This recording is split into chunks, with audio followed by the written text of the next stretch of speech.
अरे जल्दी बताओ, न्यूयॉर्क का मार्केट कितना बढ़ा है? हैं? घटा है कि बढ़ा है? दूसरा फोन आ रहा है। मुंबई गिर गया। गिरा नहीं, New York stocks up by 4%, Hong Kong by 2, Mumbai up by 5। Smartphone है, ड्यूअल सिम भी है। आपके पास दोनों नहीं है अंकल। नया Samsung Galaxy Y dual SIM smartphone, change to smart.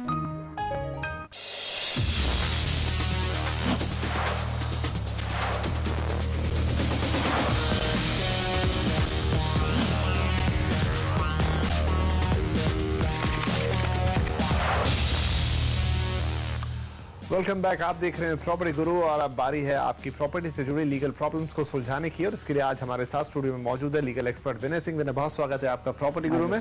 तो आइए विनय के साथ सवाल जवाब के सिलसिले को शुरू करते हैं। लेते हैं अपने पहले कॉलर को, जो कि पुणे से अभिजीत ने हमें फोन किया है। अभिजीत, पूछिए अपना सवाल। हाँ, नमस्कार सर। जी नमस्कार। 2 साल पहले पुणे में मैंने एक फ्लैट बुक कराया था, और बुकिंग के टाइम पे बिल्डर ने मुझे 1 ईयर का मेंटेनेंस बताया था कि आपको 1 ईयर का मेंटेनेंस पे करना होगा। लेकिन जब पोजीशन का टाइम आया तो ही force me to pay 3 year maintenance. अच्छा। एंड बिकॉज मुझे ज्यादा जरूरत थी, तो that time I paid that 3 year maintenance. And now I realise that कि जो वो सर्विस प्रोवाइड करा रहा है या जिससे से वो मेंटेनेंस कर रहा है सोसाइटी का, that is not sufficient. He is not providing the proper service here. So can I reclaim my 2 year extra maintenance? जरूर यहाँ पर सलाह लेते हैं कि क्या ऐसा करना संभव होगा या क्या तरीका है। विनय जी, क्या सलाह होगी इनके लिए? अभिजीत जी, बात ऐसी है कि जो बिल्डर मेंटेनेंस के पैसे जमा करता है वो उसे ऑब्वियसली मेंटेनेंस पे खर्च भी करने हैं। तो अगर वो ठीक से प्रोवाइड नहीं कर रहा है तो मैं समझता हूँ कि ना सिर्फ आप लेकिन बहुत सारे और रेजिडेंट्स भी इम्पैक्ट हो रहे हैं। तो आप लोग को एकजुट होना चाहिए, पहली बात।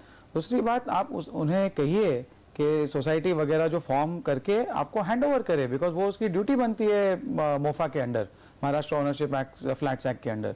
तो आप हैंड ओवर मांगिए, और जब ये हैंड ओवर होगा तब जो पैसे आपने दिए हैं उसका हिसाब देना होगा बिल्डर को।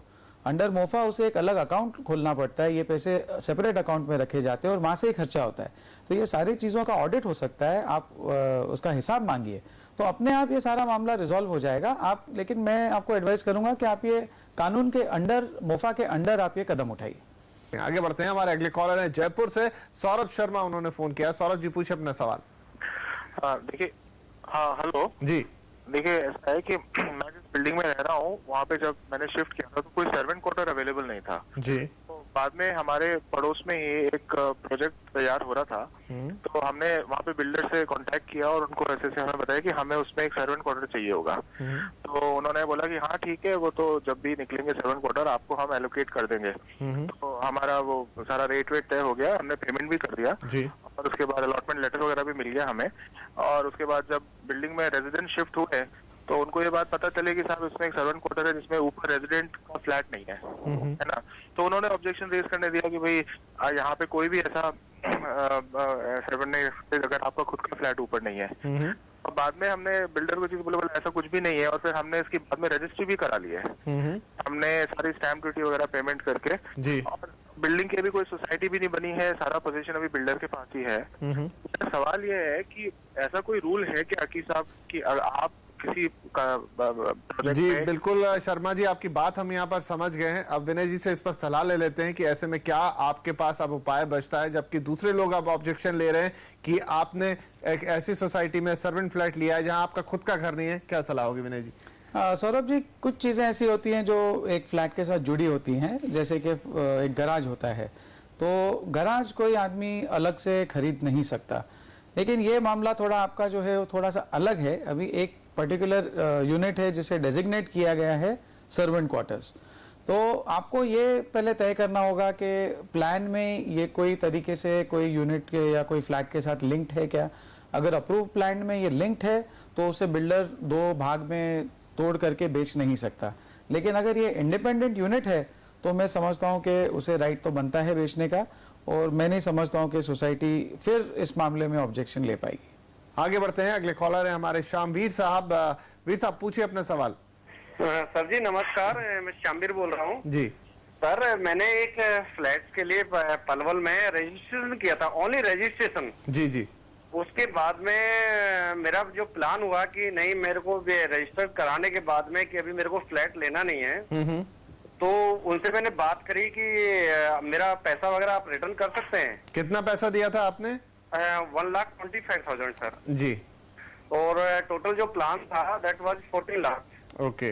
तो उसको उन्होंने बोला कि नहीं नहीं अभी तो आपको इसमें कंटिन्यू रहना ही पड़ेगा, दैट यू हैव रजिस्टर्ड। हाँ जी। और आपको ऐसे पैसे तो हम लोग कैसे दे सकते हैं, या तो आप अपना ट्रांसफर कराइए, जबकि फ्लैट वगैरह अलॉट भी नहीं हुआ मेरे नाम पे, जी जी रजिस्टर्ड ओनली। ठीक है। तो इसी के बारे में पूछना चाह रहा था सर, वो 1,25,000 मेरे को किसी तरह मिल भी सकते हैं या नहीं? जी जरूर। विनय जी, क्या इनके पैसे इन्हें मिल पाएंगे? श्याम जी, आपने अगर एग्रीमेंट रजिस्टर की है, इसका मतलब ये है कि आपने फ्लैट खरीद लिया है। ये बात अलग है कि आपने सारे पैसे नहीं दिए हैं फ्लैट के, लेकिन आप खरीद चुके हैं फ्लैट, आप उस चीज के मालिक बन चुके हैं। पैसे आपको शायद किस्तों में देने जैसे जैसे वो फ्लैट तैयार होगा। तो ये मैं समझता हूँ कि इसका तरीका सबसे अच्छा यही है कि आप कोई बायर ढूंढें और ये जो आपका फ्लैट है कोई अलग बायर को बेचें, और इस तरीके से आप अपने पैसे निकलवा सकते हैं। लेकिन आप रिफंड मांगेंगे तो मैं नहीं समझता हूँ कि बिल्डर को कोई हक भी बनता है कि इस मामले पे रिफंड देने का। हाँ, वो आप अगर पैसे नहीं देंगे तो एज पर एग्रीमेंट शायद वो एग्रीमेंट कैंसिल कर सकता है, वो आपकी जो अलॉटमेंट वगैरह है वो कैंसिल कर सकता है, पेनल्टी लगा सकता है। ये सब अगर एग्री किया हुआ है वो सब कर सकता है, लेकिन रिफंड करना उसके लिए मुमकिन नहीं होगा। और इसी के साथ अब हम सवाल जवाब के सिलसिले को भी यहीं खत्म करेंगे। विनय जी, आपका बहुत शुक्रिया, आप आए और आपने हमारे दर्शकों के सवालों को जवाब दिए। तो प्रॉपर्टी गुरु के आज के एपिसोड में इतना ही, लेकिन अगले हफ्ते आपसे फिर होगी मुलाकात। देंगे आपको कुछ नए इन्वेस्टमेंट ऑप्शन, साथ ही कुछ और सवालों के जवाब भी। आप अपने सवाल हमें ईमेल करते रहिए pg@moneycontrol.com पर। साथ ही अपना पता और फोन नंबर जरूर लिख दें ताकि हम आपसे दोबारा संपर्क कर पाए। तो आज के लिए दीजिए इजाजत, नमस्कार।